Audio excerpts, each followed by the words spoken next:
Hi, welcome back. Today I wanted to spend a few minutes to offer some words of encouragement to any young people who might be watching this video. And to do that, I'd like to tell you about three young men from the book of Daniel. In Daniel chapter 3, we're told about Shadrach, Meshach, and Abednego. What do we know about these young men? Well, they had some very difficult upbringings. They grew up during the period of the fall of the nation of Judah. Judah had descended into idolatry. It was a very spiritually depressing and immoral time in which to live, so much so that God raised up the Babylonian Empire and invaded Judah and took the people methodically into captivity. Shadrach, Meshach, and Abednego, when they were young men, likely teenagers, at the oldest, they would have been in their early 20s, but very likely in their late teens. They experienced the trauma of being taken by a foreign army into an unfamiliar place. And if that was not difficult and hard enough for them, they were then placed in spiritually and morally compromising situations. And that's certainly what we find in Daniel chapter 3. At that point, Nebuchadnezzar, who was the Babylonian emperor, erected an idol, and he gathered all of the people together and commanded that as music would play, everyone present was to bow on their knees and worship this idol. So the idol was present, the people were present, the music started playing, but Shadrach, Meshach, and Abednego refused to bow down on their knees and worship this idol. So they were taken before King Nebuchadnezzar. Nebuchadnezzar warned them that unless they worshiped this idol when the music played, they would be thrown into a fiery furnace. They would be executed. And Nebuchadnezzar, as far as he was concerned, thought that Shadrach, Meshach, and Abednego were being quite ridiculous. He wanted to know who this God was that they served, who was this God who would save them from Nebuchadnezzar. Clearly, Nebuchadnezzar thought he was in charge, and unless they did what he commanded, they were going to die.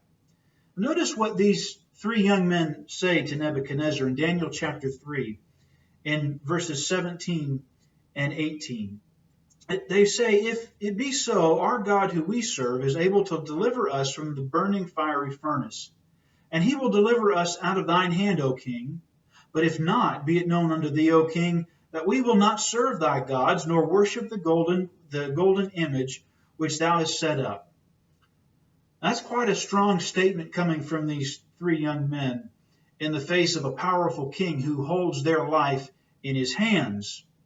Notice three things we can learn about Shadrach, Meshach, and Abednego to this point. First of all, it's very evident that they have a strong moral compass, which is impressive for several reasons.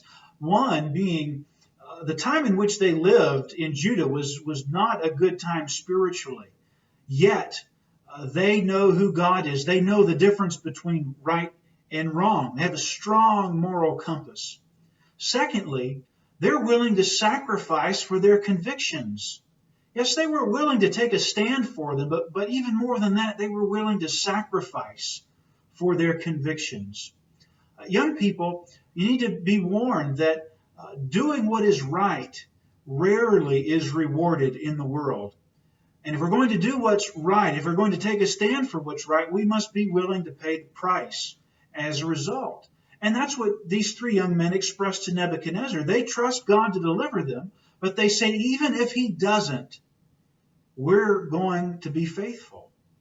Even if it meant being thrown into the fire, they were going to be faithful. It's quite an incredible display of faith and courage, a willingness to sacrifice for their loyalty to God.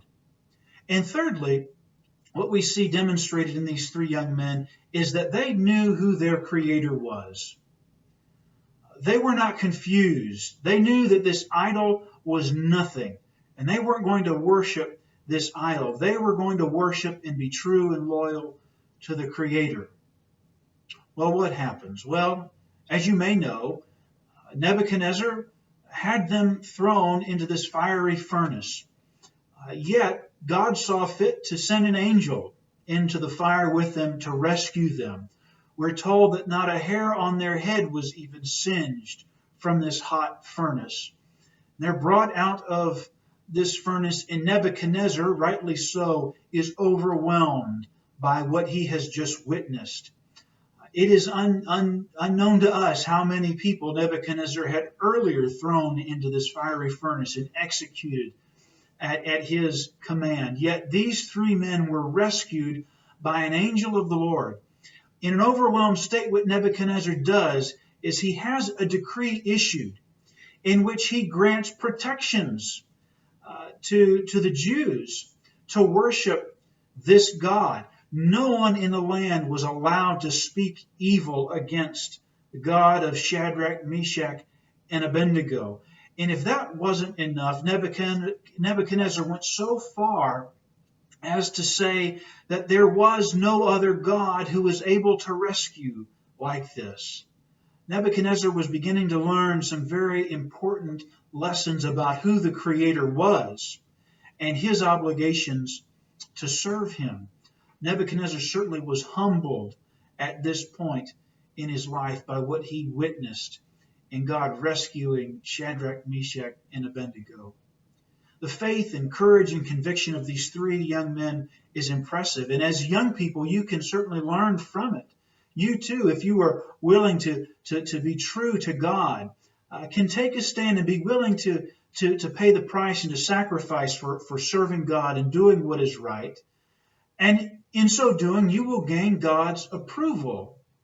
And even more than that, you may, in fact, gain the approval of other people. You might be able to change people's minds about God.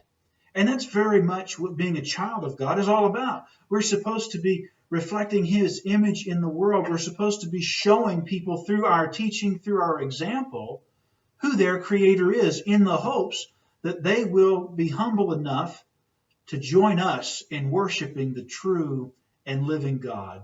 So young people, take heart, take courage, take a stand, be willing to display your love and affection and loyalty to God early in life. And you can continue to do that throughout your life in the hopes of changing the hearts and minds of those around you. So thanks for joining me today. I hope the message has been encouraging, especially to those who are young, who are seeking to navigate the challenges of serving God in this world. Thank you and have a nice day.